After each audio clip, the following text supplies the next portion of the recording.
Forgiveness is overrated, and very much overrated in this case, because if you kill my son, there's no forgiving. But hi guys, welcome to Brains and the Beat. If you're new here, please like, comment, share, and subscribe.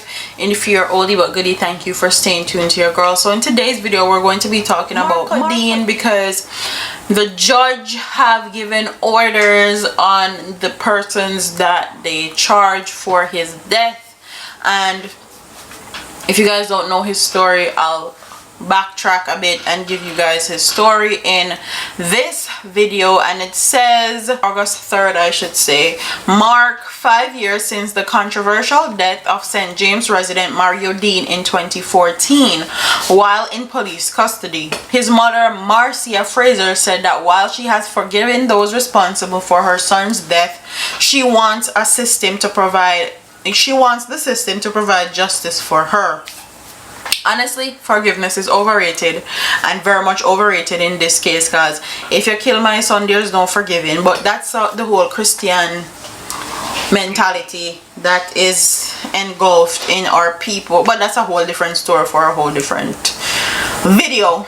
I'm not in any hate, as a matter of fact. I forgive them already, but the system must work justice, and we need justice, stated Strited Fraser. She made the comment while speaking to members of the media during a vigil held in front of Barrett Street Police Station in St. James in memory of Dean yesterday. 31-year-old construction worker was taken into custody for possession of a ganja spliff. However, while in custody, he was severely beaten and was later taken to the Cornwall Regional Hospital in St. James with severe injuries to the head. He died 3 days later. So him lose him life over a ganja spliff. A spliff now that Jamaican government is trying to legalize and monetize and make money off of. What that? Yeah.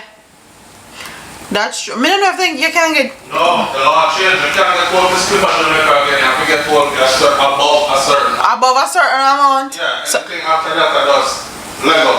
And now they're not trying to make money. And look how this woman losing son off of one spliff though. That's crazy. Crazy as hell. And now they're trying to make money off of it. You know what? There's a police car you going there. I'm about to get to that, because me have a whole lot of thoughts as far as that is concerned. It says a 31-year-old construction worker was taken in for a spliff. Following the incident, the police charged two mentally challenged men, Marvin Orr and Adrian Morgan, who were in custody at the time with Dean's death. A third man, Damien Gargill, was charged in 2015. However, Gargill was ruled unfit to answer to the charges or stand trial. He was therefore released in July of 2018 into the care of his family. Plea agreement discussion between prosecution and the defense lawyers are to be held September 18, and the date set by Justice Sonia Wimp Blair when the case was mentioned in St. James Circuit Court in July. Additionally, a few days after the men were charged, the Independent Commission of Investigation, INDECOM, also charged 3 police personnel who were on duty at the time of Dean's death. The 3 implicated in Dean's death are Corporal Elaine Stewart, 51 years old, District Constable Marlon Grant, 28 years old, and 33-year-old District Constable Julian Clevan. All 3 were charged with manslaughter, perverting the course of justice, and misconduct in a public office. The 3 who went on trial in September of last year are booked to return to court in March of next year. Allegations are that Stewart had instructed the cell to be cleaned before the arrival of the investigators from INDECOM. And that right there is a big, dirty red flag for me.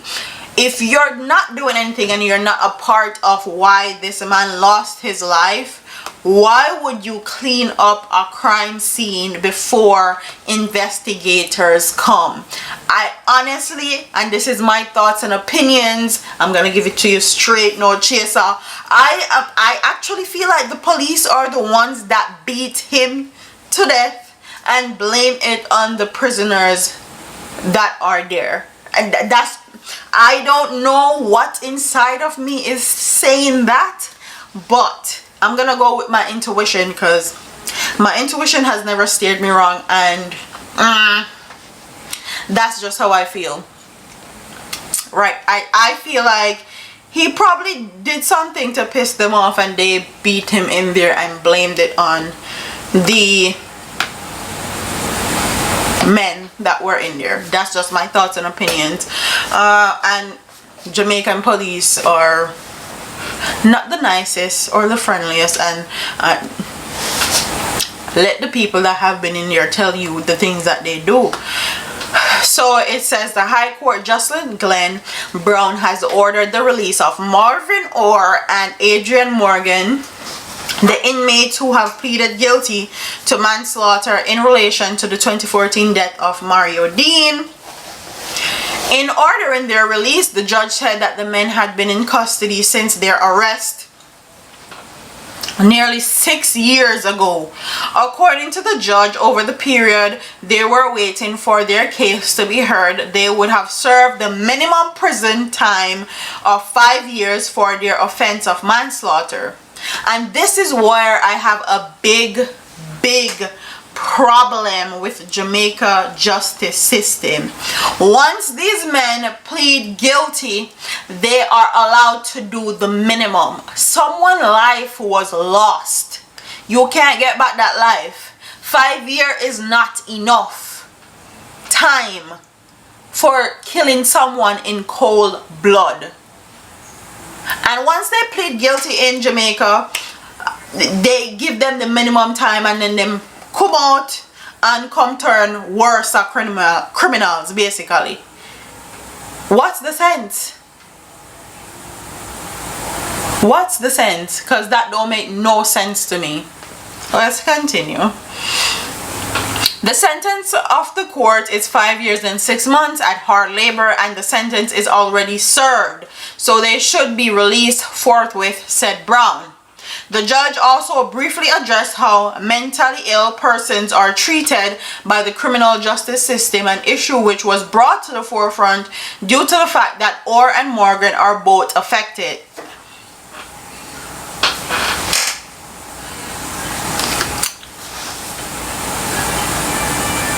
Really, no. I don't think they're mentally ill. Sorry. And people that know them or know of them may say I'm wrong, but me not think they're mentally ill. I honestly feel like with everything that's happening with real people that are mentally ill in Jamaica, spending 25 and 50 years in jail and dying in jail without even seeing a judge, is why this is coming to the forefront now, talking about mentally ill and all of that. And it's also a way to skate off charges, because there's one psychiatrist for, I think, all of a certain part of Jamaica. I don't think that one person can evaluate all these so-called mentally ill persons that are in the prison system. But I digress. That's a whole different topic for a whole different video too. We need more psychiatrists in prison system. We need a building for these mentally so-called ill people. But comment in the comment section, what are your thoughts on this verdict of them serving 5 years for killing Mario Dean in cold blood? What type of charges do you think that these 3 officers that were there when he died should face? Do you think they're going to get the same sentence, or you think they're going to get less sentence, or you think they're still going to be police officers after this is done? What do you think should be the course of justice because a life was lost? I personally don't think they should get a job back in any capacity like that. I also feel like they need to serve the same amount of time that the other men did. Time. 5 years. I don't know. Time. for killing somebody. But that's my thoughts and opinions. Like, comment, share, and subscribe. Leave your comments in the comment section below, and I'll see you in the next one. Deuces.